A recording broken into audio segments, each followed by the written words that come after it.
Hello friends, welcome to our channel step by step English. होय, step by step English या तुमच्या स्वतःच्या YouTube चॅनलमध्ये तुम्हा सर्वांचं मनपूर्वक स्वागत आहे. आपण आपल्या मागच्या लेक्चरमध्ये कर्ता, कर्म आणि क्रियापद याचा अगदी विस्तृत अभ्यास करण्याचा प्रयत्न केला आणि त्याच्यानंतर आता आपण आपल्या पुढच्या अभ्यासाला सुरुवात करतोय. ठीक आहे, तर आता आपण कर्ता, कर्म, क्रियापद जाणून घेतल्यानंतर आज मराठी आणि इंग्रजी भाषेची सर्वसाधारण वाक्यरचना काय आहे त्याचा अभ्यास करून हळूहळू पुढे जाणार आहोत. Okay, so without wasting any time let's get started. ठीक आहे, तर बघा आम्ही इथे एक वाक्य लिहितो.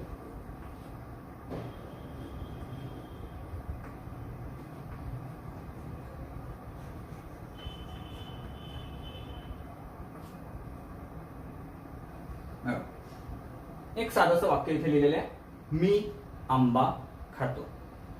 ठीक आहे, आता मी आंबा खातो ह्या वाक्यामध्ये जे 3 शब्द आहेत, या तिन्ही शब्दांना इंग्रजी जे प्रतिशब्द आहेत त्यांचे हे तुम्हाला माहित आहेत आणि ते आपण इथे खाली लिहून घेऊया. मी साठी आहे आय, मँगो साठी आहे, आंब्यासाठी आहे ए मँगो आणि खातो साठी आहे ईट. ओके, आय, मी साठी आय, आंब्यासाठी ए मँगो आणि खातो साठी ईट. हे आपण 3 शब्द लिहिले. तुमच्यापैकी बहुतांश लोकांना हे नक्कीच माहित आहे की मी आंबा खातो ह्या मराठी वाक्याचं आय ए मँगो ईट हे जे भाषांतर आहे ते चुकीचं आहे. बरोबर, तर त्याचं करेक्ट भाषांतर काय आहे ते तुम्हाला माहित आहे आणि ते आहे आय ईट ए मँगो. हे त्याचं खरं भाषांतर आहे. आता याच्यामधून आपल्याला काय बोध होतो? त्याच्यातून आपल्याला असा बोध होतो की तुम्हाला मराठी भाषेमध्ये जितके शब्द आहेत त्या प्रत्येक शब्दाला जर इंग्रजीचा प्रतिशब्द माहित असेल, जसं मी पहिल्या लेक्चरमध्ये म्हटलेलं त्याप्रमाणे जर तुमची संबंध डिक्शनरी जरी तोंडपाठ असेल परंतु जर तुमच्या वाक्यरचना जर परफेक्ट नसतील, त्यांचा जर तुमचा अभ्यास झालेला नसेल तर तुम्ही इंग्रजी भाषा अचूकरित्या लिहू शकत नाही आणि पर्यायाने बोलू शकत नाही. बघा, मी आंबा खातो, मी आय आंबा ए मँगो खातो ईट, परंतु हे वाक्य चुकलेलं आहे. मग हे जे वाक्य याचं अचूक वाक्य ट्रान्सलेशन आहे आय ईट ए मँगो.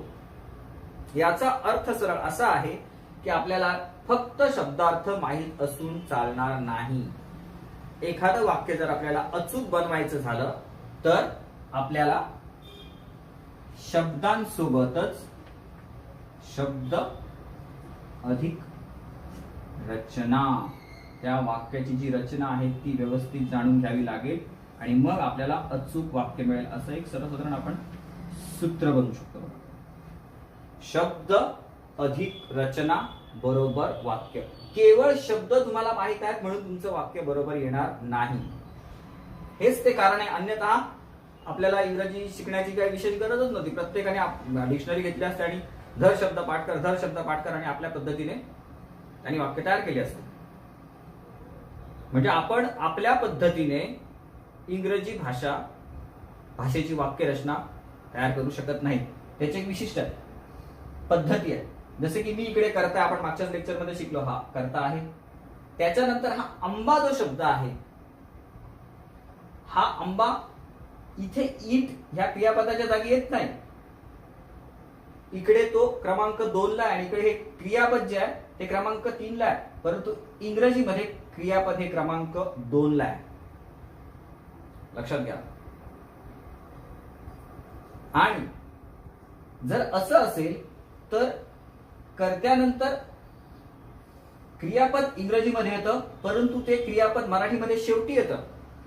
याच्यातून काय बोध घेतला आपण की जशी मराठीची वाक्यरचना आहे तशी सेम टू सेम इंग्रजीची वाक्यरचना नाही. तात्पर्य आपल्याला ती शिकावी लागेल. तुमच्या लक्षात येतं? जर हे असं आहे म्हणजे मराठीमध्ये पहिल्यांदा कर्ता येतो, नंतर कर्म येतं आणि नंतर क्रियापद येतं, तर इंग्रजीमध्ये अगोदर कर्ता येतो, सेम कर्ता मराठी आणि इंग्रजीमध्ये सुरुवातीलाच येतो, परंतु कर्म जे आहे जे मराठीमध्ये क्रमांक 2 ला येते, इंग्रजीमध्ये मात्र क्रमांक 3 ला आणि क्रमांक 2 ला क्रियापद आहे. म्हणून आपल्याला इंग्रजीची वाक्यरचना काही करून शिकावी लागेल. म्हणून आपण त्याच्यातून एक सूत्र तयार केलं की नुसते शब्द माहित असून जमणार नाही, तर शब्द अधिक अचूक, खरं तरी ते अचूकच म्हणायला पाहिजे, अचूक, पण ठीक आहे, अचूक रचना बरोबर अचूक वाक्य. लक्षात येतं? मग आता याच्यातून आपण मराठी भाषेची सर्वसाधारण वाक्यरचना आणि इंग्रजी भाषेची सर्वसाधारण वाक्यरचना याच्या सूत्राकडे जाऊ. ठीक आहे? आता बघा,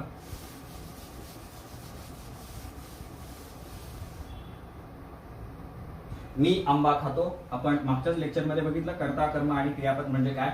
तर जो वाक्यातील असा शब्द जो क्रिया दाखवतो, अस्तित्व दाखवतो किंवा मालकी दाखवतो, तो शब्द क्रियापद असतो. पैकी ह्या वाक्यामध्ये खातो हा शब्द क्रिया दाखवतो, खातो हे क्रियापद आहे. क्रियापदाला काय किंवा कोणाला असा प्रश्न विचारला असता आपल्याला कर्म मिळतं. क्रियापदाला काय असा प्रश्न विचारला असता आपल्याला प्रत्यक्ष कर्म मिळतं, डायरेक्ट ऑब्जेक्ट. आणि क्रियापदाला कोणाला असा प्रश्न विचारला असता आपल्याला जे उत्तर मिळतं ते अप्रत्यक्ष कर्म, इनडायरेक्ट ऑब्जेक्ट. हे आपण मागच्या लेक्चरमध्ये शिकलेलो आहोत. तर क्रियापदाला काय खातो असा प्रश्न विचारला असता आपल्याला उत्तर मिळालं आंबा, बरोबर आहे. म्हणजे हे व्याकरणाच्या भाषेतून हे काय झालं, कर्म. क्रियापदाला कोण किंवा कोणी असा प्रश्न विचारला असता आपल्याला जे उत्तर मिळतं ते सर्वसाधारणपणे कर्ता असतं. कोण खातो, मी, हे झालं कर्ता. आणि खातो हे झालं क्रियापद, कारण तो क्रियादर्शक शब्द आहे. कर्त्याला इंग्लिशमध्ये म्हणतात सब्जेक्ट,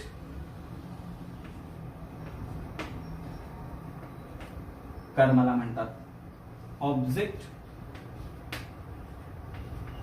आणि क्रियापदाला म्हणतात व्हर्ब.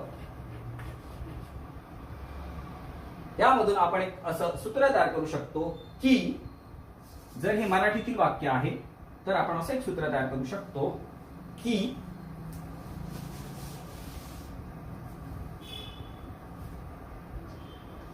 मराठी भाषेची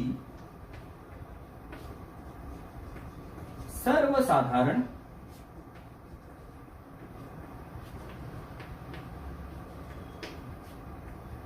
वाक्यरचना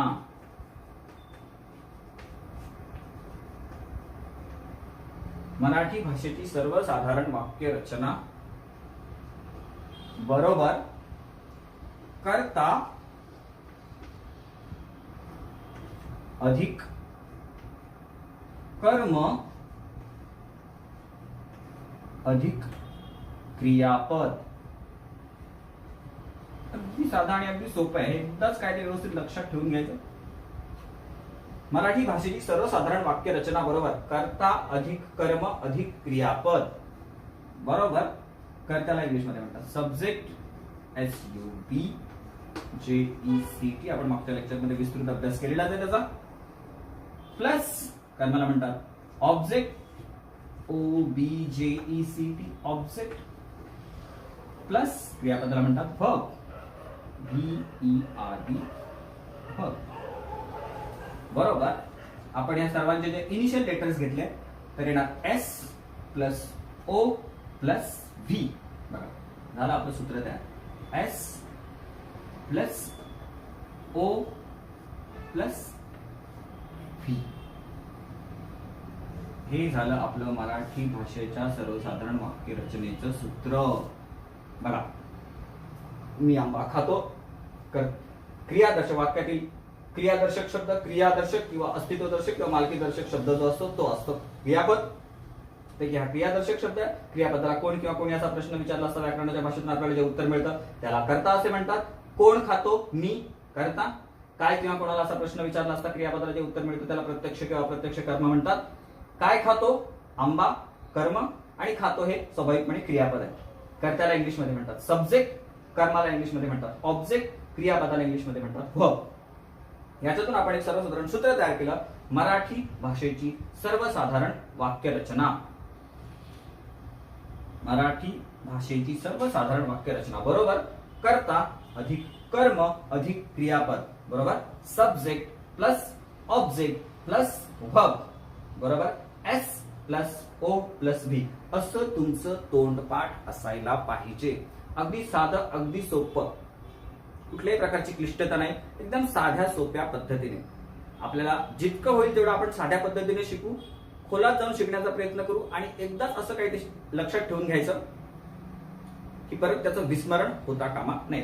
व्यवस्थित अभ्यास करायचा. आता आपण ह्या मराठी भाषेच्या सर्वसाधारण वाक्यरचनेकडून जाऊ इंग्रजी भाषेची सर्वसाधारण वाक्यरचना.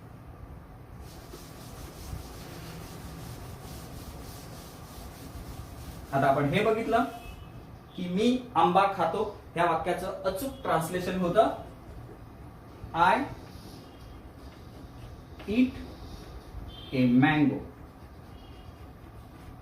ओके, पैकी निश्चितपणे आय हा काय आहे, सब्जेक्ट कर्ता आहे, ईट हे काय आहे, क्रियापद आहे, खाणे, आणि मँगो काय आहे, कर्म आहे. जो नियम आपण इकडे लावला की असा शब्द जो आपल्याला क्रिया दर्शवतो, अस्तित्व दर्शवतो किंवा मालकी दर्शवतो ते वाक्यातील क्रियापद असतं. इथे ईट म्हणजे खाणे, क्रिया आली, हालचाल आली, हे क्रियापद आहे. क्रिया करणारा जो शब्द असतो तो कर्ता असतो. हू सर्वसाधारणपणे प्रश्न विचारला असता आपल्याला ते उत्तर मिळतं.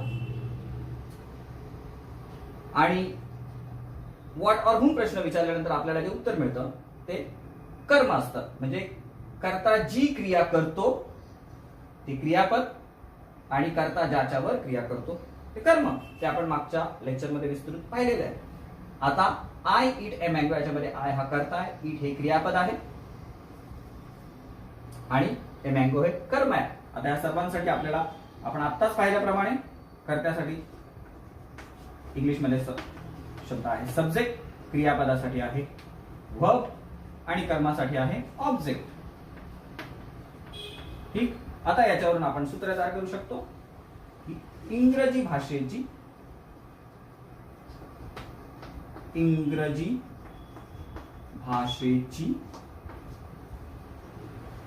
सर्वसाधारण वाक्यरचना.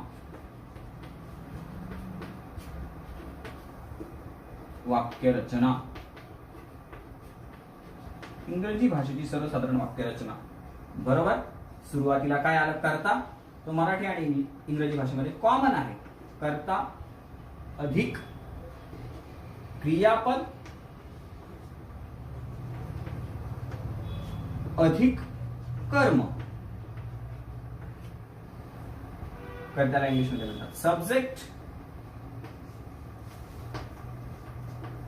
क्रियापदाला म्हणतात वर्ब आणि कर्माला म्हणतात object. Subject plus verb plus object. आपण ह्याच्या सगळ्यांचे इनिशियल्स घेतले तर सब्जेक्टचा S, S plus V plus O. बघा, S plus V plus O. बघा आपल्याला सूत्र मिळालं. जसं मराठी भाषेच्या सर्वसाधारण वाक्यरचनेचं आपल्याला सूत्र मिळालं तसंच इंग्रजी भाषेच्या सर्वसाधारण वाक्यरचनेचं सुद्धा आपल्याला सूत्र मिळालं. कर्ता अधिक क्रियापद अधिक कर्म म्हणजेच subject plus verb plus object. म्हणजे त्याचे इनिशियल लेटर जर आपण घेतले तर सूत्र असं तयार होतं S plus V plus O. लक्षात आलं किती साधं आणि किती सोपं आहे. आता हे एकत्रितरित्या लक्षात ठेवण्यासाठी तुम्ही त्याचे इनिशियल्स घेऊन असं लक्षात ठेवू शकता. सूत्र म्हणजे सूत्र म्हणजे बघा, मराठी भाषेची सर्वसाधारण वाक्यरचना बरोबर.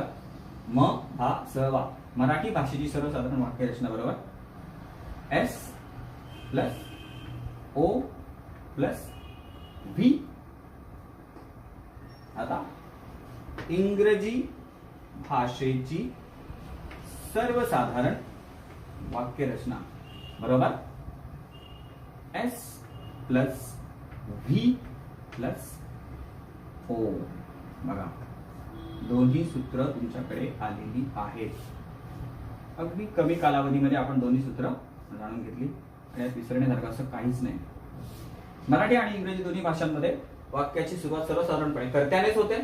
मराठीमध्ये कर्त्यानंतर कर्म येतं, क्रियापद शेवटी येतं. इंग्रजीमध्ये वाक्याची सुरुवात कर्त्यानेच होईल, परंतु क्रमांक 2 ला आहे कर्म न असता तिथे क्रियापद असतं आणि कर्म हे शेवटी जातं. किती सोपं आहे बघा. मराठी भाषेची सर्वसाधारण वाक्यरचना S plus O plus V. इंग्रजी भाषेची सर्वसाधारण वाक्यरचना S plus V plus O. तोंडपाठ करायचं, अगदी साधं आहे, अगदी सोपं आहे. एकदाच कायमस्वरूपी पाठ करून टाकायचं. आता वाक्यरचना मराठी भाषेची सर्वसाधारण आणि इंग्रजी भाषेची सर्वसाधारण वाक्यरचना जाणून घेतल्यानंतर आता आपण जी वाक्य बोलतो, ठीक आहे, ती वाक्य जे आपण बोलतो त्या वाक्यांचे काही प्रकार आहेत बरोबर.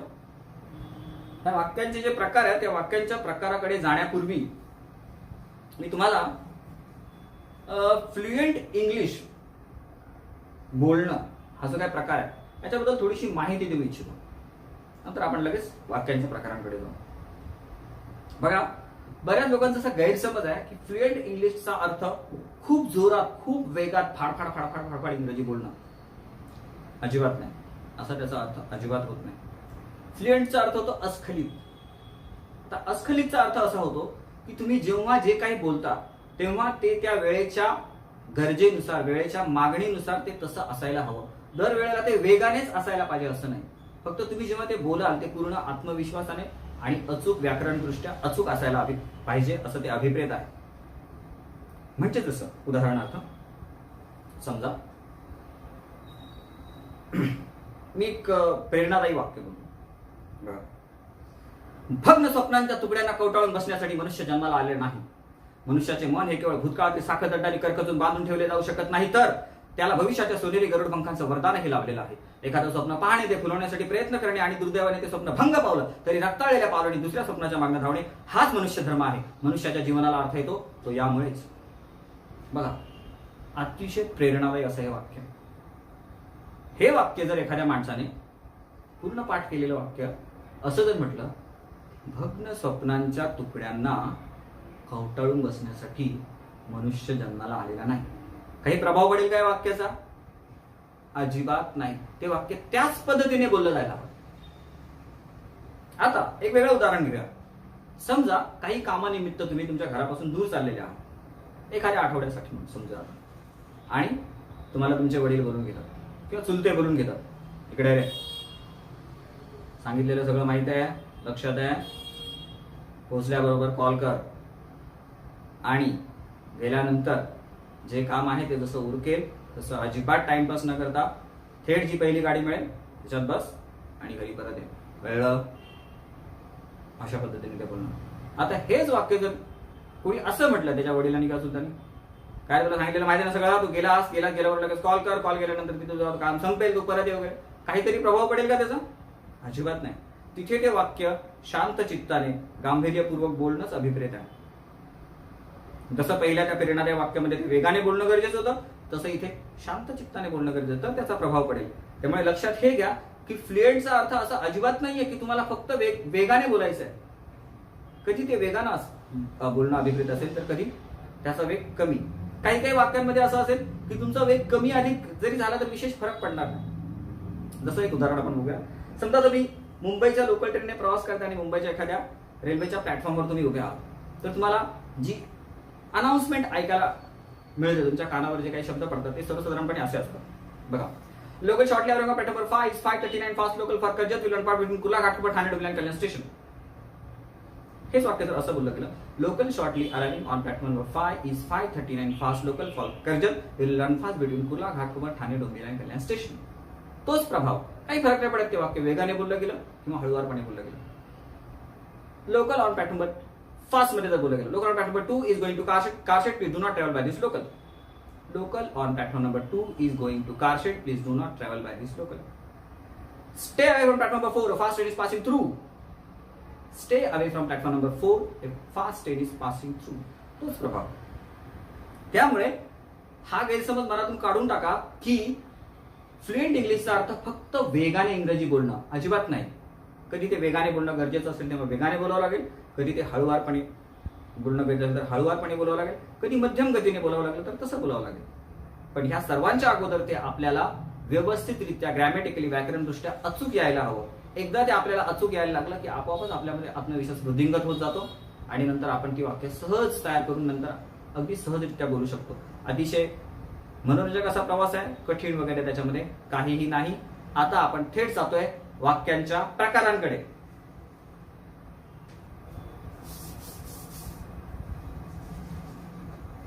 Types of sentences.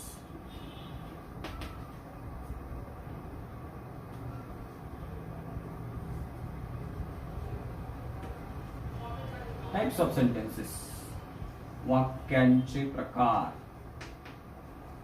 बघा, संपूर्ण जगामध्ये जितक्या काही भाषा आहेत त्या भाषा आपण का शिकू शकतो तुम्हाला सांगू. त्याच्या मागे एक खूप मनोरंजक कारण आहे. ते असं आहे की जगातील सर्व भाषा, आता ते कोणी बनवलं कसं बनवलं काही माहित नाही, पण जगातील सर्व भाषांच्या ज्या वाक्यरचना आहेत त्या वाक्यरचना ह्या सर्वसाधारणपणे 4च प्रकारांमध्ये मोडतात.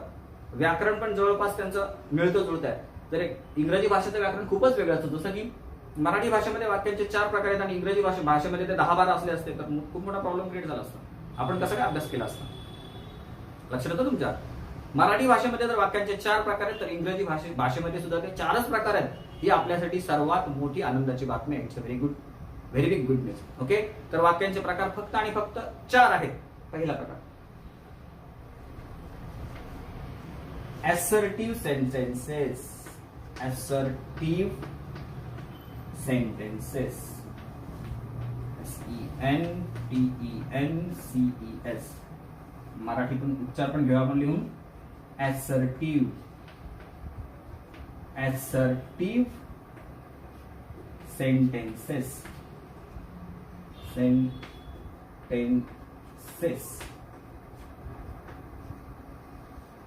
त्याला मराठीत म्हणायचं विधानार्थी वाक्ये. विधानार्थी वाक्ये. पहिल्यांदा आपण हे सगळं काय ते एका खाली लिहून घेऊ आणि नंतर त्याचा सविस्तर अभ्यास करू. ऍसर्टिव्ह सेंटेन्सेस, विधानार्थी वाक्ये. क्रमांक 2 interrogative sentences.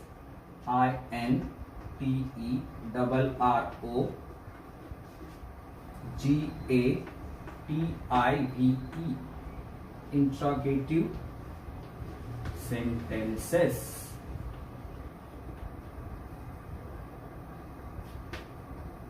Interrogative sentences.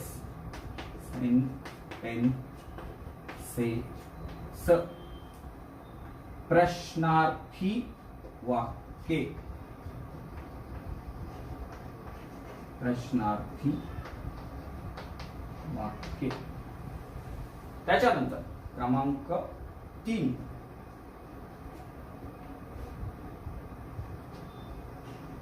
Imperative. IMPERATIVE.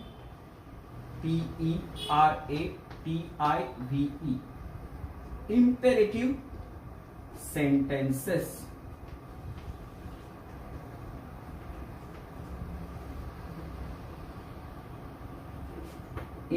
Imperative sentences.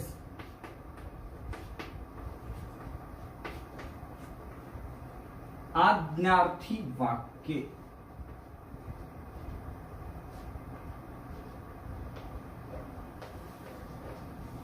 आज्ञार्थी वाक्य. आणि क्रमांक 4 exclamatory sentences. EXCLAMATORY CLAMATORY.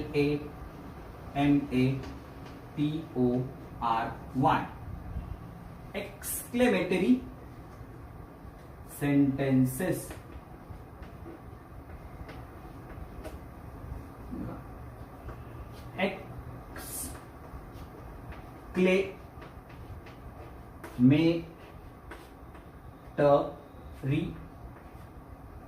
Exclamatory sentences.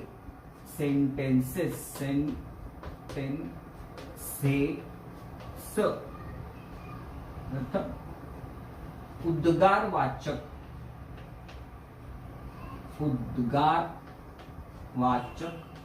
वाक्य. बघा, टाइप्स ऑफ सेंटेन्सेस, वाक्यांचे प्रकार आहेत 4. नंबर 1 assertive sentences विधानार्थी वाक्य. नंबर 2 interrogative sentences प्रश्नार्थी वाक्य. नंबर 3 imperative sentences आज्ञार्थी वाक्य. नंबर 4 exclamatory sentences उद्गारवाचक वाक्य. म्हणजे भाषेमध्ये जी वाक्य लिहिली जातात किंवा जी बोलली जातात ती सर्व ह्या 4 प्रकारांमध्ये मोडतात. पैकी assertive sentencesला कोणी डिक्लेरेटिव्ह सेंटेन्सेस असं पण म्हणतात.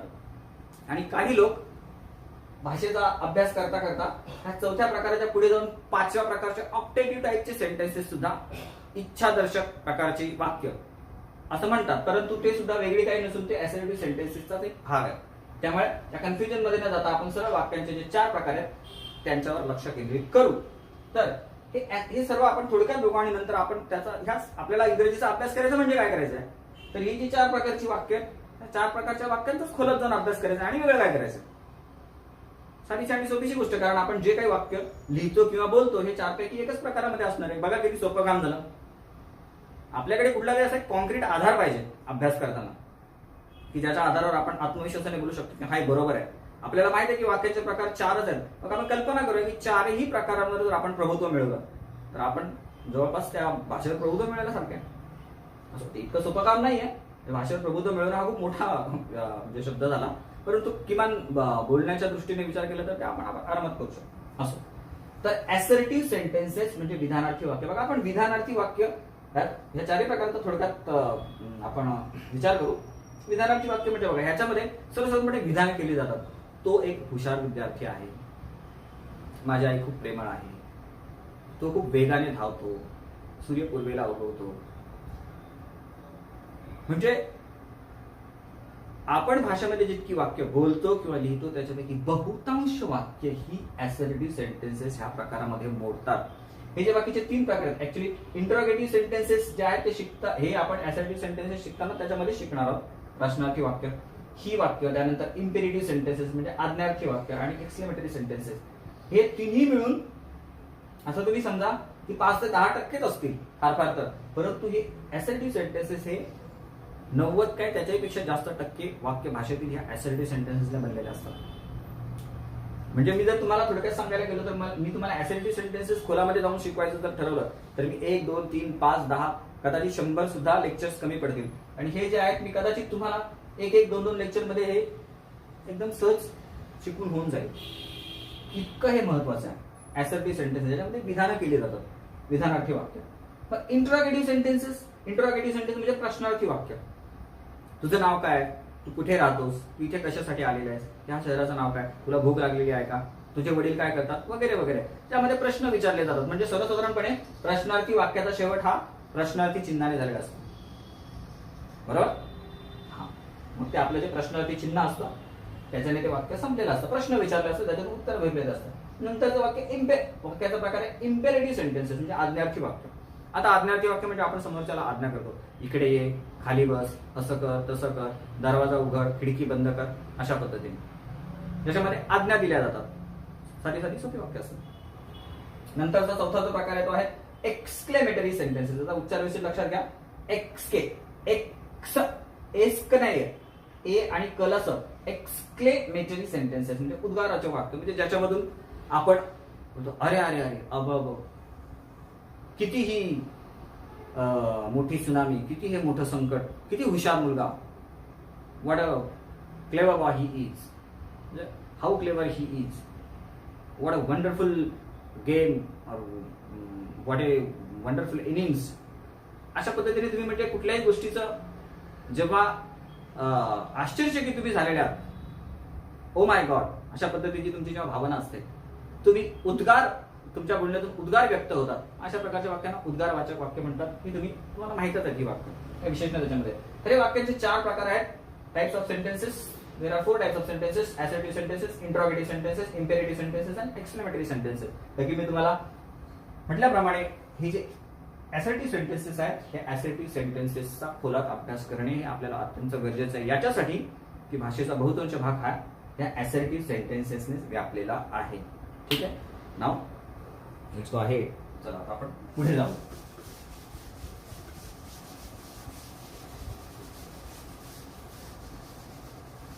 तर वाक्याचे जे 4 प्रकार आहेत, या 4 प्रकारांपैकी assertive sentences आपल्याला अभ्यास करायचा आहे. आता बघा, assertive sentence म्हणजे विधानार्थी वाक्य. बघा, कुठलंही विधान जेव्हा केलं जातं, कुठलंही विधान, ते विधान जेव्हा केलं जातं ते कसं असतं की काय करतोयस, अभ्यास करतोय. तुम्ही जे काही विधान करता ते एकतर आजमध्ये असतं, कालमध्ये असतं किंवा उद्यामध्ये असतं. आपण मुद्द्याकडे चाललो हळूहळू. कुठलंही विधान जेव्हा केलं जातं ते विधान कुठल्या तरी एका काळामध्ये केलं जातं. ते आजमध्ये तरी असतं, कालमध्ये तरी असतं, उद्यामध्ये तरी असतं. बघा, आपण बरोबर चाललेलो आहोत एकदम सिस्टमॅटिकली. काळ ह्या शब्दाकडे विधानार्थी वाक्य तुम्हाला शिकायचं याचा तर तुम्हाला नेमकं काय शिकायचं. तर काळ जे आहेत ते 3च प्रकारचे आहेत.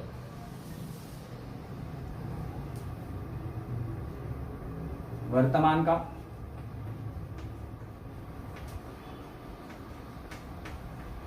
आज मधला वर्तमान काळ, काल मधला भूतकाळ आणि उद्याचा जो असेल तो भविष्य काळ. 3च तर काय आहेत. जे कुठलंही वाक्य तुम्ही लिहिता किंवा बोलता, हे सर्वसाधारणपणे इतकंच काय, प्रश्नार्थी वाक्य जरी असले तरी काल तू कुठे होतास हे जरी प्रश्नार्थी वाक्य असेल तरी ते काल कुठे होतास म्हणजे भूतकाळातीलच वाक्य ना. लक्षात तुमच्या काळांना सोडून पहिल्या लेक्चरमध्ये मी जे सांगितलं, आपण अतिशय सिस्टमॅटिकली चाललेलो. आपण पहिल्या लेक्चरमध्ये काहीही तसं पाहायला गेलं तर मी तुम्हाला शिकवलं नाही, फक्त काळांचं महत्व लक्षात आणून दिलं. कारण वाक्य 4 प्रकारचे आहेत, 4 वाक्यांनी भाषा बनलेली आहे. पैकी पहिला प्रकार जो assertive sentences, त्याच्याने भाषेचा बहुतांश भाग व्यापलेला आहे. आणि assertive sentence म्हणजे दुसरं तिसरं काय नसून आज, काल आणि उद्यामध्ये बोलली जाणारी वाक्य. आज, काल आणि उद्या म्हणजे काय, 12 काळ. पहिल्यांदा तर काळांचे 3 जे मूळ प्रकार आहेत ते वर्तमान काळ, भूतकाळ आणि भविष्यकाळ. आणि ह्या प्रत्येक काळाचे 4 उपप्रकार आहेत. तर आपण आपल्या सोयीसाठी त्याचा अभ्यास अशा पद्धतीने करणार आहोत. बघा, आपण जो अभ्यास करू तो कसा असेल, क्रमांक 1 ला पहिल्यांदा आपण जो अभ्यास करू तो असेल साधा वर्तमान काळ.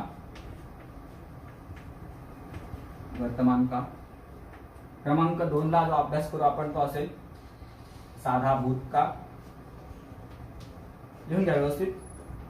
हे तुमचं स्ट्रक्चर एकदम पाठ पाहिजे, कशानंतर काय आहे ते. आपण क्रमांक 3 ला जो अभ्यास करू तो असेल साधा भविष्यकाळ. साधा भविष्यकाळ हे तुमचं पाठ असायलाच हवं. लिहून घ्या, परंतु ते पाठ बघा. काळाचे 3 मूळ प्रकार आहेत, वर्तमान काळ, भूतकाळ, भविष्यकाळ. आपण त्या 12 काळांचा जो अभ्यास करणार आहोत तो 12 काळांचा जो अभ्यास आहे आपला तो अशा सिरीज मध्ये असेल. पहिला साधा वर्तमान काळ, नंतर साधा भूतकाळ, नंतर साधा भविष्यकाळ. 3 झाल्यानंतर आपण 4थ्या क्रमांकावर ज्या काळाचा अभ्यास करू तो काळ कुठला असेल, क्रमांक 4 ला चालू वर्तमान काळ असेल. चालू वर्तमान काळ.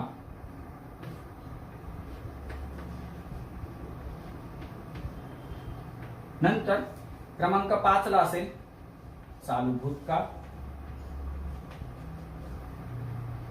आणि चालू भूतकाळ. आणि क्रमांक 6 ला असेल चालू भविष्यकाळ. चालू भविष्यकाळ असं लिहून घ्या. क्रमांक 7 ला असेल पूर्ण वर्तमान काळ.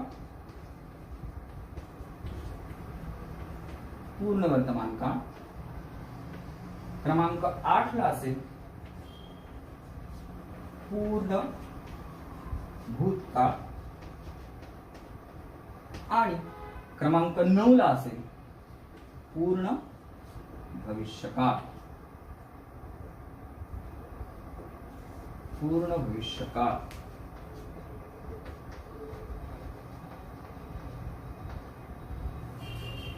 क्रमांक 10 ला असेल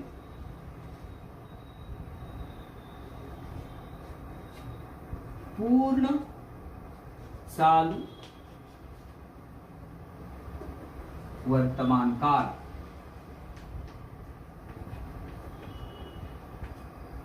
क्रमांक 11 ला असेल पूर्ण चालू भूतकाळ आणि क्रमांक 12 ला असेल पूर्ण चालू भविष्यकाळ. बघा अशा पद्धतीने हे झाले 12 काळ. विधानार्थी वाक्याचे प्रकार 4 आहेत. 4 वाक्यांच्या प्रकारांचा अभ्यास करायचा. त्याच्यापैकी पहिला प्रकार जो आहे तो विधानार्थी वाक्य आणि विधानार्थी वाक्यांचा अभ्यास करायचा. विधान ही असतात एक तर वर्तमानात, भूतकाळात किंवा भविष्यात म्हणजे आपल्याला अपरिहार्यपणे त्या तिन्ही काळांचा अभ्यास करायला लागेल. आता हे जे 3 मुख्य काळ आहेत त्या प्रत्येक काळाचे 4 उपप्रकार आहेत. साधा, चालू, पूर्ण, पूर्ण चालू. म्हणजे एकाचे 4, दुसऱ्याचे 4, तिसऱ्याचे 4 असे झाले एकूण 12. परंतु आपण तो आपल्या अंडरस्टँडिंगच्या समजण्याच्या सोयीच्या दृष्टीने आपण पहिल्यांदा तिन्ही साधे काळ, नंतर तिन्ही चालू काळ, नंतर तिन्ही पूर्ण काळ आणि नंतर तिन्ही पूर्ण चालू काळ अशा पद्धतीने याचा अभ्यास करणार आहोत. थोडक्यात काळ, वर्तमान काळ, भूतकाळ, भविष्यकाळ. क्रमांक 1 साधा वर्तमान काळ, क्रमांक 2 साधा भूतकाळ, क्रमांक 3 साधा भविष्यकाळ, क्रमांक 4 चालू वर्तमान काळ, क्रमांक 5 चालू भूतकाळ, क्रमांक 6 चालू भविष्यकाळ, क्रमांक 7 पूर्ण वर्तमान काळ, क्रमांक 8 पूर्ण भूतकाळ, क्रमांक 9 पूर्ण भविष्यकाळ, क्रमांक 10 पूर्ण चालू वर्तमान काळ, क्रमांक 11 पूर्ण चालू भूतकाळ, क्रमांक 12 पूर्ण चालू भविष्यकाळ. तोंडपाठ करायचं. लक्षात येतं. आता ह्याला इंग्लिश मध्ये काय बोलतात ते जाणून घेऊया. आपण चाललेलो बरोबर आपल्या डेस्टिनेशनच्या दिशेने आपली वाटचाल सुरू आहे.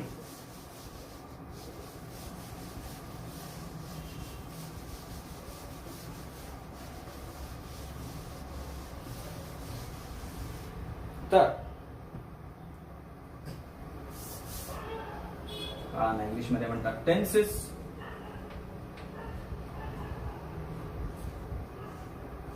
ऑफकोर्स हे 3च प्रकारचे आहेत.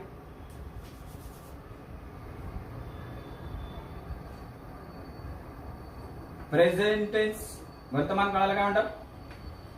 Present tense. भूतकाळाला म्हणतात पास्ट टेन्स आणि भविष्यकाळाला म्हणतात future tense.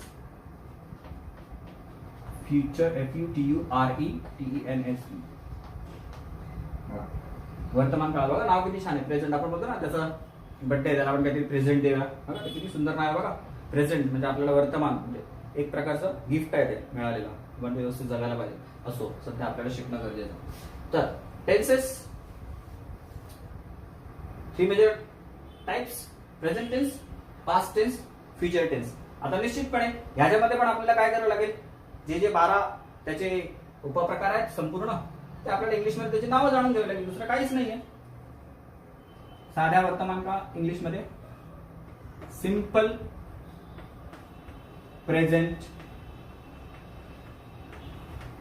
Simple present tense साधा वर्तमान काळ. क्रमांक 2 simple past tense.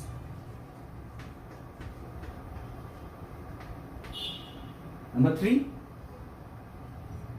Simple future, simple future tense साधा भविष्यकाळ. नंबर 4 चालू वर्तमान काळ मराठीमधनं, तो इंग्लिश मध्ये प्रेझेंट कंटिन्युअस CONTINUOUS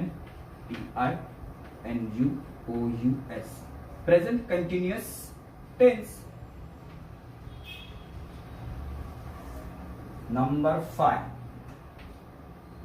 पास्ट चालू भूतकाळ मराठी मधला, इंग्लिश मध्ये past continuous CONTINUOUS past continuous नाव व्यवस्थित लिहून घ्या, स्पेलिंग चुकवायचं नाही. पास्ट कंटिन्युअस टेन्स नंबर 6 साधा मराठीतला साधा भविष्य काळ आमचं सॉरी चालू भविष्य काळ इंग्लिश मध्ये future continuous CONTINUOUS continuous tense future continuous tense number 7 मराठीतला पूर्ण वर्तमान काळ इकडे प्रेझेंट परफेक्ट चार्टच बनवता प्रेझेंट परफेक्ट टेन्स पूर्ण वर्तमान काळ नंबर 8 पास्ट पूर्ण भूतकाळ पास्ट परफेक्ट टेन्स नंबर 9 पूर्ण भविष्य काळ future FUTURE future perfect PERFECT future perfect tense now number 10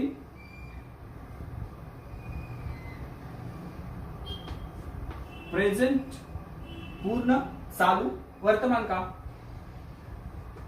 Marathi मधला प्रेझेंट परफेक्ट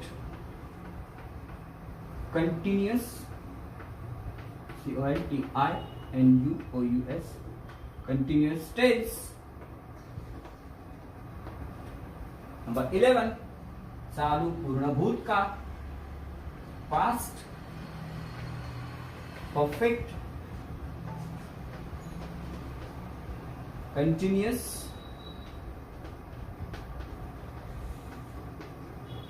टेन्स पूर्ण चालू भूतकाळ व्यवस्थित देऊन द्यायचं. आणि नंबर 12 क्रमांक 12 फ्युचर पूर्ण चालू भविष्य काळ future perfect PERFECT future perfect continuous tense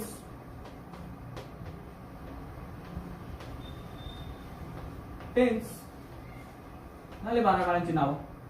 बघा जसं मराठीमध्ये आपण नावं पाहिली काळ वर्तमान काळ भूतकाळ भविष्य काळ चालू वर्तमान साधा वर्तमान काळ चालू साधा वर्तमान काळ साधा भूतकाळ साधा भविष्य काळ चालू वर्तमान काळ चालू भूतकाळ चालू भविष्य काळ पूर्ण वर्तमान काळ पूर्ण भूतकाळ पूर्ण भविष्य काळ पूर्ण चालू वर्तमान काळ पूर्ण चालू भूतकाळ पूर्ण चालू भविष्य काळ.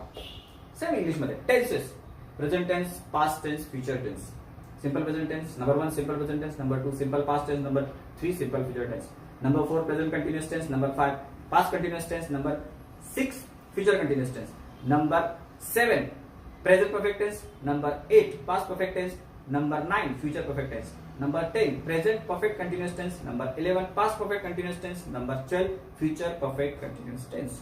बघा simple present tense simple past tense simple future tense present continuous tense past continuous tense future continuous tense present perfect tense past perfect tense future perfect tense present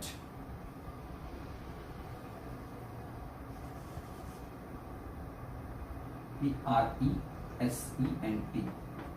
present perfect continuous tense past perfect continuous tense future perfect continuous tense झाले 12 काळ. हे 12 काळ तुम्हाला अशाच सिरीजने लक्षात ठेवायचे आहेत. आणि तुम्हाला मी काय बोललेलो सुरुवातीलाच की ज्या दिवशी तुमचं 12 काळांवर पूर्ण प्रभुत्व आलेलं असेल त्या दिवशी तुम्ही निश्चितपणे डोळे झाकपणे इंग्रजी अगदी व्यवस्थित बोलू शकत असेल. मग तुमच्या लक्षात येतं की या 12 काळांकडे बरोबर आपण त्यांच्या अभ्यासाकडे आलेलो.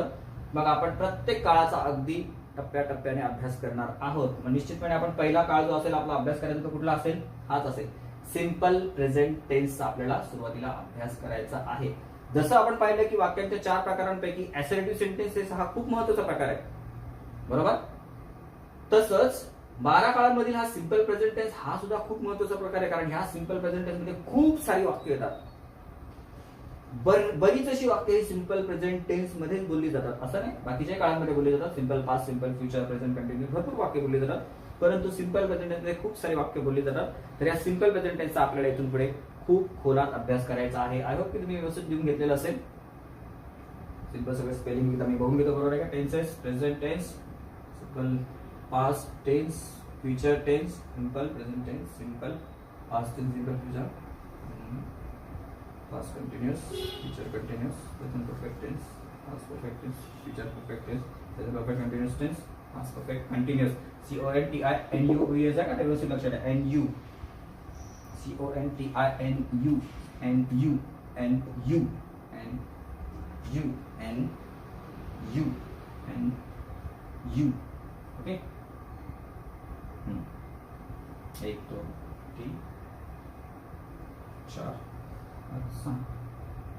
ओके, सगळं काही करेक्ट आहे. तुम्ही हे लिहून घ्या आणि हे तोंडपाठ करा. म्हणजे तुम्हाला असं झालं पाहिजे की तुम्हाला कळायला पाहिजे. तुम्हाला मी जर बोललो चला एखादा टेन्स आहे, एखादं वाक्य आहे, ते तुम्ही नंबर वरून डायरेक्ट नंबर 5 ला कन्वर्ट करा, तर तुम्हाला कसं कळलं पाहिजे? 3 4 आणि 5. Simple present tense, simple past, simple future tense, present continuous tense, past continuous tense बद्दल बोलताय सर.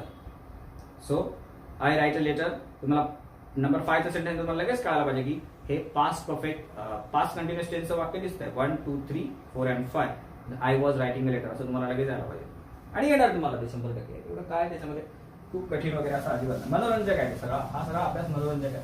फक्त तुम्हाला लक्षपूर्वक अभ्यास नियमितपणे करायचा आहे.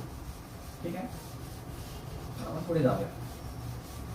12 काळांची नावं आपल्याला माहीत झाली. आता 12 काळांपैकी आपल्याला पहिल्या काळाला शिकायला सुरुवात करायची आहे. तर 12 काळांपैकी पहिल्या काळाच्या आपण आता काळाला शिकायला सुरुवात करतोय. त्याच्या अगोदर एक साधीशी गोष्ट मला तुमच्या लक्षात आणून द्यायची की बघा, वाक्य लिहिली जातात. वाक्य ही कर्त्यानेच कुठलेही वाक्य जे लिहिलं जातं त्या वाक्यामध्ये कर्ता असतोच. कर्त्याशिवाय सर्वसाधारणपणे वाक्य लिहिलं जात नाही. फक्त जी इम्पेरेटिव्ह सेंटेन्सेस असतात, आज्ञार्थी वाक्य असतात, त्याच्यामधून करता गायब झालेला असतो. See come here, sit down, तो त्याच्यामध्ये गृहीत झालेला असतो की हा you have to sit down here, अशा पद्धतीने. तरच तुम्हाला असं वाक्य सापडणार त्याच्यामध्ये करता नाही. इव्हन ते पॅसिव्ह वॉइस जरी वाक्य असेल तरी ते कुठल्या तरी कर्त्याकडूनच घडलेलं असतं. Don't get confuse. आपण सर्व काही ते विस्तृत बघूच. तर आपण आता हे जाणून घेऊ की इंग्रजीमध्ये जी वाक्य लिहिली जातात ती आपल्या सोयीसाठी, आपल्या अंडरस्टँडिंगसाठी आपण ती कशी समजून घेणार आहोत. तर मी आता तुम्हाला काय सांगतो ते व्यवस्थित समजून घ्या. जे कुठलंही वाक्य तुम्ही इंग्लिशमध्ये पाहाल, वाचाल, लिहाल, ते बघा सर्वसाधारणपणे ते एकतर आय ने सुरू होतं. समजून घ्या बरोबर. आता ह्याचं स्पष्टीकरण तुम्हाला सहजासहजी म्हणजे कुठल्या पुस्तकात वगैरे ते दिसणार नाही, कारण हे आपल्या अंडरस्टँडिंग साठी आपण समजून घेतोय. हे व्यवस्थित समजून घ्या. एकतर ते वाक्य आय ने सुरू होईल किंवा ते वाक्य वी ने सुरू होईल. नसेल तर ते वाक्य यू ने सुरू होईल. अदरवाइज परत ते यू ने सुरू होईल किंवा ते वाक्य ही ने सुरू होईल किंवा शी ने सुरू होईल किंवा इट ने सुरू होईल किंवा दे ने सुरू होईल. कसं बघा, सर्वसाधारणपणे कुठल्याही वाक्यामध्ये जो कर्ता असेल तो एकतर तुम्ही जे वाक्य वाचतो आय तरी असतो, वी तरी असतो, यू तरी असतो, ही तरी. म्हणजे प्रॅक्टिकली स्पीकिंग याच्यामध्ये ही, शी, इट हा भाग जर तुम्ही व्यवस्थित समजून घेतला आणि दे हा भाग जर समजून घेतला तर तुम्हाला कळेल की मी असं का म्हणतोय. जसं आपण पुढे जाऊ तुम्हाला कळेल सर आपल्याला अचूक सांगितलं, जे सांगितलं ते जास्तीत जास्त अचूक सांगण्याचा प्रयत्न केलेला. एकतर वाक्य आय ने सुरू होईल किंवा बी ने होईल, यू ने होईल किंवा यू ने होईल, ही, शी, इट पैकी एक होईल किंवा दे ने पैकी. हे जे ही, शी, इट आपण लिहिलेलं आहे ते ह्या अर्थाने लिहिलेलं आहे की समजा एखादं वाक्य, त्या वाक्यामधला जो कर्ता आहे तो रमेश आहे. त्या रमेशसाठी आपण काय कन्सिडर करणार आहोत? ही, तो मुलगा आहे म्हणून. समजा एखादी मुलगी आहे आणि तिचं नाव माधुरी आहे, तर त्या माधुरीसाठी आपण काय कन्सिडर करणार आहोत? शी. आणि जे पुरुष आणि स्त्रियांमध्ये बसत नाही, जे नपुंसकलिंग आहे, एखादं बाळ आहे, एखादी वस्तू आहे, टेबल आहे, खुर्ची आहे, असं जे काही असेल त्याच्यासाठी फॉर एक्झाम्पल आपण इथे कुठलाही शब्द लिहू शकतो. फॉर एक्झाम्पल बेबी, छोटं बाळ आहे, त्याला आपण इट गृहीत धरू. एवढं लक्षात ठेवा फक्त की जी वाक्य आपण लिहू ती I, we, you, he, she, it, they ह्यांच्यापैकीच एका कर्त्याने, म्हणजे जेवढे काही कर्ते भाषेमध्ये आपण वापरू किंवा वापरले गेलेले त्याच्यानंतरही वापरले जातील ते I, we, you, he, she, it, they याच्यापैकीच एक असेल. फक्त तो दरवेळेला ही नसेल तर आपण आपल्या अंडरस्टँडिंगसाठी, म्हणजे जर रमेश असेल तर त्याला आपण ही कन्सिडर करू, माधुरी असेल तर तिला आपण शी कन्सिडर करू, बेबी असेल तर त्याला आपण इट कन्सिडर करू. लक्षात येतं तुमच्या? आणि या सगळ्यांचं अनेक वचन असेल त्याला आपण दे. आता तिकडे जाऊया आपण.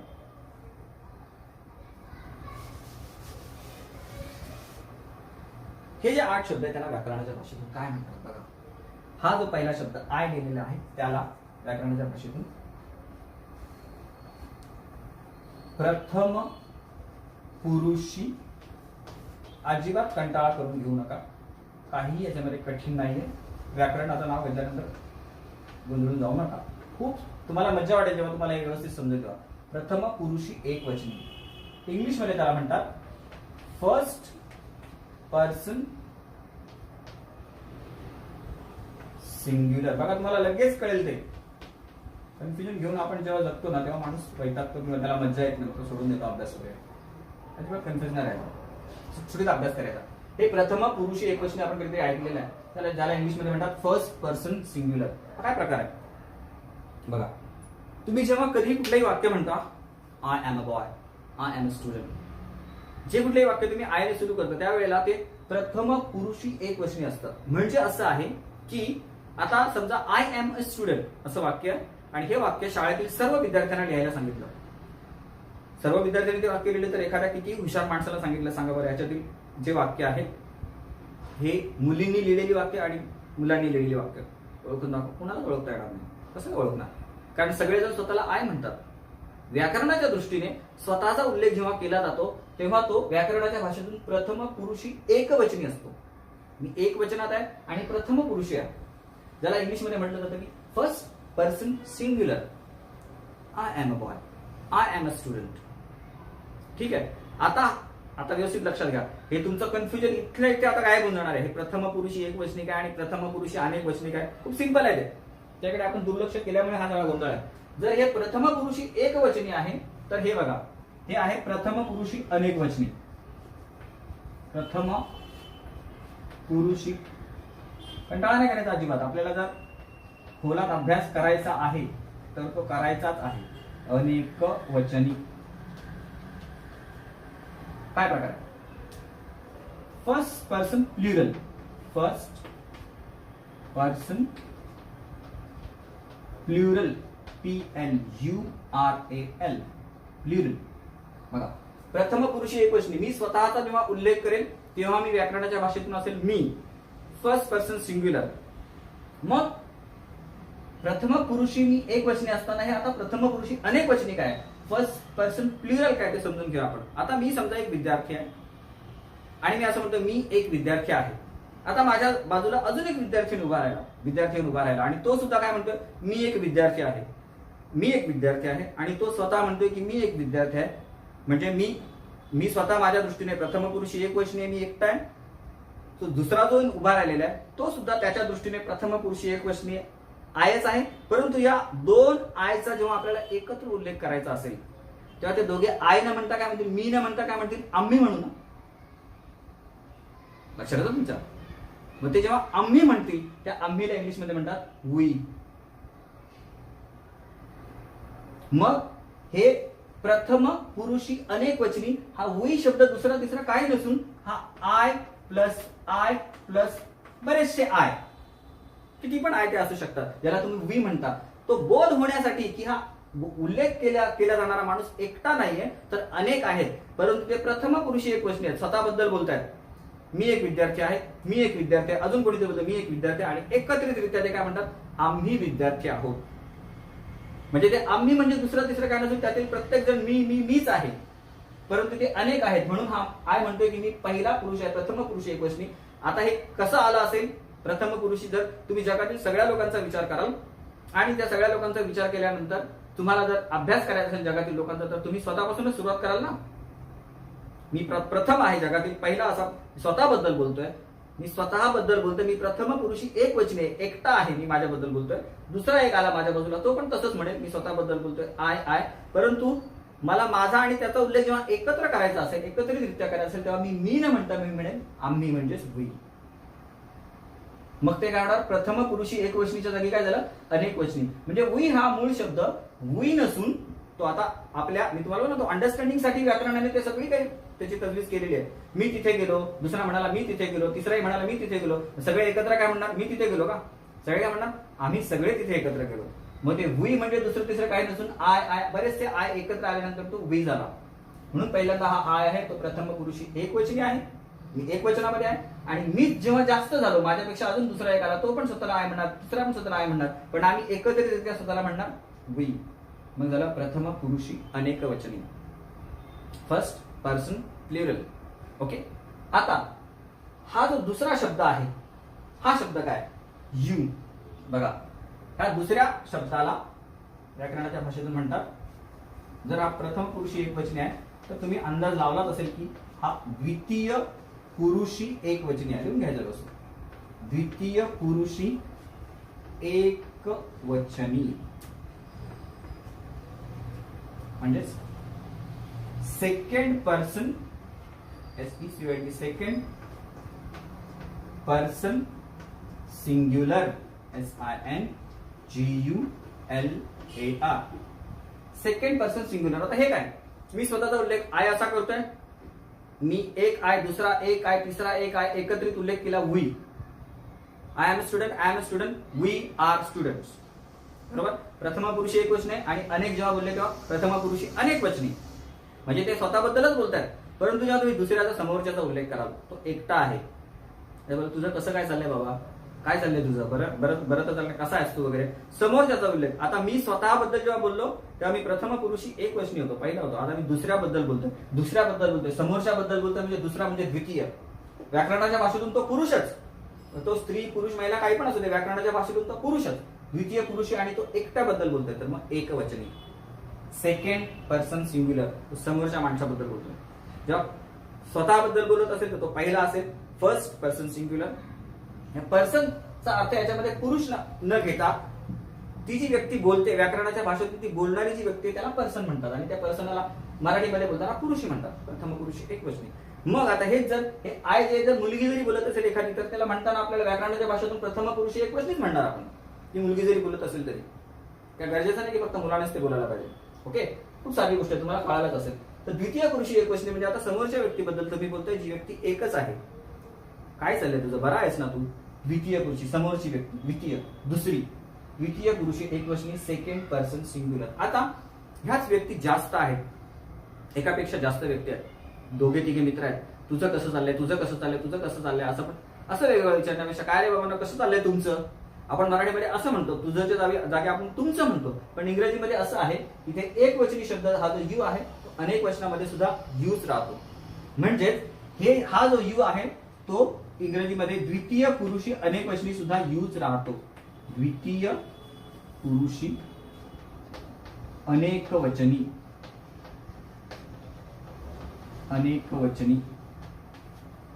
म्हणजेच सेकंड पर्सन प्लुरल,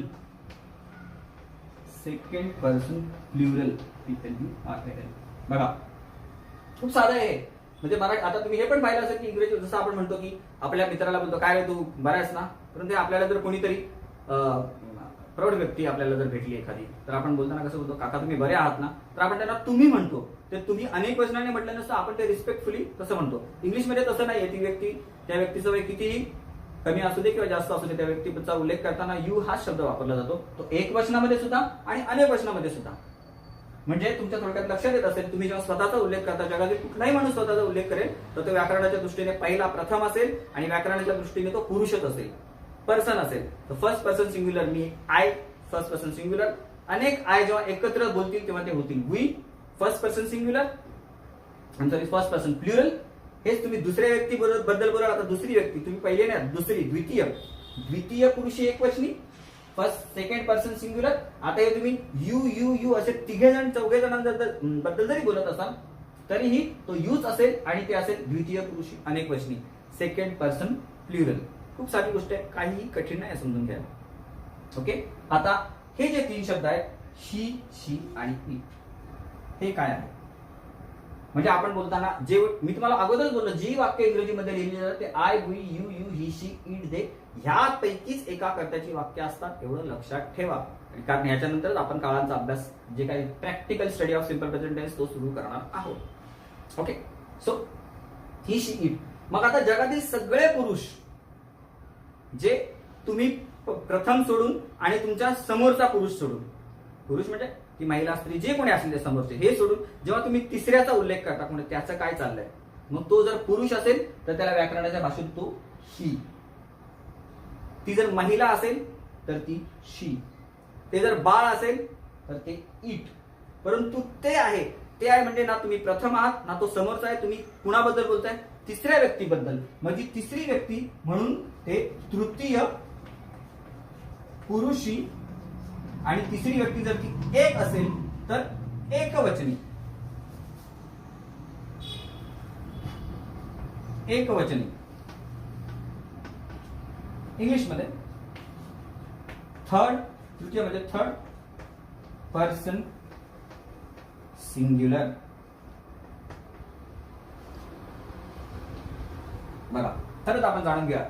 मी स्वतःबद्दल जेव्हा उल्लेख करतो तेव्हा मी काय असतो? आय, प्रथम पुरुषी एकवचनी असतो. अजून एक जण आला, तो पण बोलला आय, आम्ही दोघांनी एकत्र बोललो तर झालं वी. म्हणजे आयचं अनेकवचन वी आहे. आय हे प्रथम पुरुषी एकवचनी आहे, वी हे प्रथम पुरुषी अनेकवचनी आहे. First person singular, first person plural. आता तुम्ही समोरच्या दुसऱ्या व्यक्तीबद्दल बोलायला लागलात. दुसरी व्यक्ती यू ही प्रथम पुरुषी एकवचनी आहे.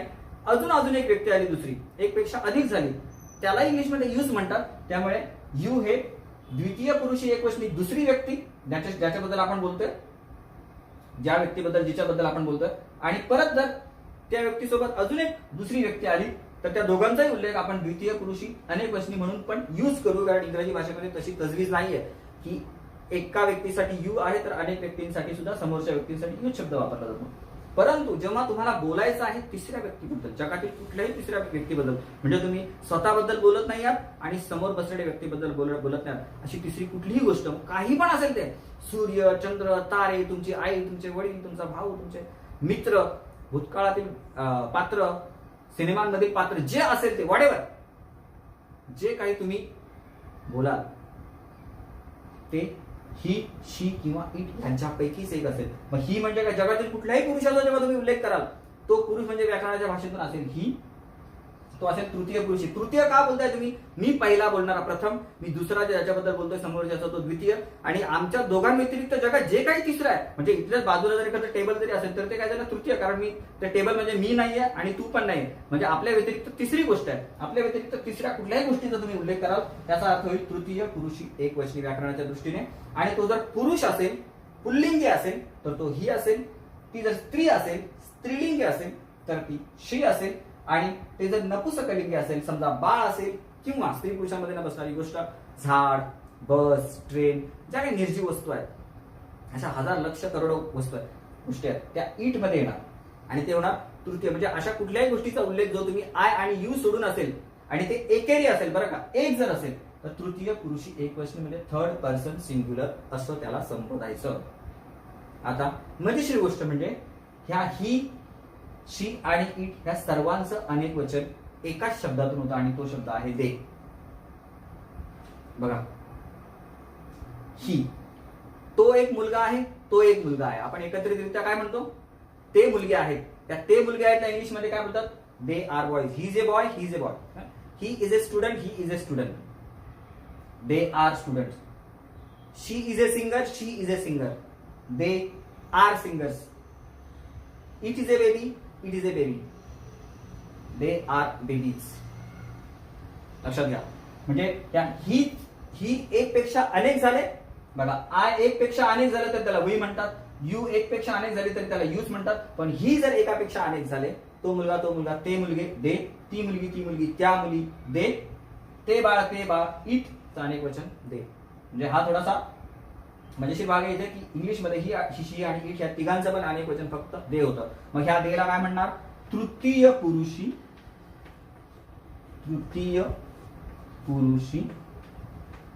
अनेक वचनी म्हणजेच थर्ड पर्सन प्लुरल. ओके बघा, I, we, you, he, she, it, they. आयला मराठीत म्हणतात मी, वीला म्हणतात आम्ही, यूला म्हणतात तू, हीला म्हणतात तुम्ही, हिला तो, शी ती, इट ते आणि दे ते त्या ती. आता ते त्या ती कसं ते पण तुम्हाला हे तुमच्या व्यवस्थित लक्षात घ्या तुम्ही की हे प्रथम पुरुषी एक वचनी, प्रथम पुरुषी अनेक वचनी हे अजिबात कठीण उलट ते मजेशीर आहे. तुम्ही जेव्हा स्वतःचा उल्लेख करता तर जगाच्या दृष्टीने तुम्ही पहिले असता. जगात जेवढी लोकसंख्या आहे त्याच्यापैकी तुम्ही स्वतःचा उल्लेख करता तुम्ही प्रथम असता आणि तुम्ही व्यक्ती आहात. व्याकरणाच्या भाषेतून तुम्ही पुरुष आहात. व ती महिला जरी म्हणत असेल तर तिचा उल्लेख तसाच होणार. प्रथम पुरुषी एक वचनी आय. ते कोणी का म्हणत असे ना, महिला आहे की पुरुष आहे मुद्दाच नाही. ते आय म्हटल्यानंतर त्याला व्याकरणाच्या भाषेतून म्हटलं जाईल प्रथम पुरुषी एक वचनी. परंतु जेव्हा एक विद्यार्थी आम्ही जेव्हा एकत्रितरित्या म्हणू तेव्हा ते झालेलं असेल वी. आम्ही विद्यार्थी आहोत. We are students. ओके, तू एक विद्यार्थी आहेस, तू एक विद्यार्थी आहेस, तुम्ही विद्यार्थी आहात. त्या यूजचं तिकडे यूज राहील. Second person singular. जेव्हा तुम्ही समोरच्या व्यक्तीबद्दल बोलता, तुम्ही प्रथम झालात, आता तुम्ही तू बद्दल बोलताय, तो सेकंड पर्सन सिंग्युलर. ते जर अनेक झाले तर तेच असेल यूचा यूज झालेला असेल, परंतु ते प्लुरल झालेलं असेल, द्वितीय पुरुषी अनेक वचनी. आता स्वतः आणि समोरची व्यक्ती यांना सोडून तुम्ही जगातील कुठल्याही तिसऱ्या गोष्टीचा उल्लेख कराल म्हणजे ते असं पण असेल की ती तिसरी गोष्ट समजा तुमच्या खिशाला लागलेला हा पेन असेल तरी ते इट मध्ये जाणार. तुमचा सर्वात चांगला मित्र ही मध्ये जाणार, तुमची मैत्रीण शी मध्ये जाणार, तुमचा भाऊ ही मध्ये जाणार, तुमची बहीण शी मध्ये जाणार. आणि ह्या सगळ्यांचा तो मुलगा ते माझे मित्र आहेत. मग तो माझा मित्र आहे, तो माझा मित्र आहे. त्या दोघांनी एकत्र मिळून काय झालं? They are my friends. ही, शी आणि इट ह्या सर्वांचं अनेक वचन दे आहे. हे सगळं व्यवस्थित लक्षात ठेवा. आय हे फर्स्ट पर्सन प्रथम पुरुषी एक वचनी आहे. वी हे प्रथम पुरुषी अनेक वचनी आहे. यू हे द्वितीय पुरुषी एक वचनी आहे. यू हे द्वितीय पुरुषी अनेक वचनी आहे. ही, शी, इट हे तृतीय पुरुषी एक वचनी आहे. तुम्ही स्वतः आणि समोरची व्यक्ती सोडून जगातील कुठल्याही व्यक्तीचा जेव्हा तुम्ही उल्लेख कराल, वस्तूचा तुम्ही उल्लेख कराल, ते एकतर ही मध्ये, शी मध्ये किंवा इट मध्ये आणि ह्या सर्वांचं अनेक वचन आहे ते दे आहे. थोडक्यात जगातील कुठलंही वाक्य हे जेव्हा लिहिलं जातं आज्ञार्थी वाक्य सोडून तर त्या वाक्यामध्ये आय, व, यू, ही, शी, इट, दे पैकी एक शब्द असलाच पाहिजे. कन्फर्म, गॅरंटी के साथ. म्हणजे हे ही, शी, इट असं ते असं असेल असं नाही. इथे कुणाचं तरी प्रॉपर नाव नसेल, इथे विशेष नाम असेल, एखाद्या शहराचं नाव, एखाद्या व्यक्तीचं नाव, एखाद्या मुलाचं नाव, शहराचं नाव असेल इथे ते इट मध्ये असेल. पुरुषाचं नाव असेल इकडे स्त्रीचं नाव असेल आणि इकडे जे काही शहरांची नावं म्हणा, वस्तू त्यांची नावं असणार इकडे. आणि या सर्वांचं अनेक वचन असेल दे. हीचं अनेक वचन पण दे, शीचं अनेक वचन पण दे आणि इटचं अनेक वचन पण दे. तर I, we, you, he, she, it, they ह्यांना गृहीत धरूनच आपला पुढचा अभ्यास असणार आहे. म्हणून आपण हे जाणून घेतलं की आपण 12 काळांचा जो अभ्यास करणार आहोत पैकी साधा वर्तमान काळ जो आहे त्या साध्या वर्तमान काळात आपल्याला दुसरं काहीच करायचं नाहीये. तर या आयच्या समोर काय ठेवलं, वीच्या समोर काय ठेवलं, यू, ही, शी, इटच्या समोर काय, देच्या समोर काय ठेवल्यानंतर हा काळ तयार होतो हेच आपल्याला शिकायचं आहे. ते आल्यानंतर तुम्हाला स्वतःची वाक्य 100% स्वतः तयार करता येणार आणि त्याच्यानंतर तुम्ही पाहाल की तुम्हाला इंग्रजी शिकण्यातील जो खरा आनंद आहे त्यानंतर मिळू लागेल. तर तुम्हाला हा जो आय आहे त्या आय साठी जो मराठी शब्द आहे तो चांगलाच माहिती आहे. आय साठी कुठला मराठी शब्द आहे? मी. वी साठी आहे आम्ही. यू साठी आहे तू. यू साठी आहे तुम्ही.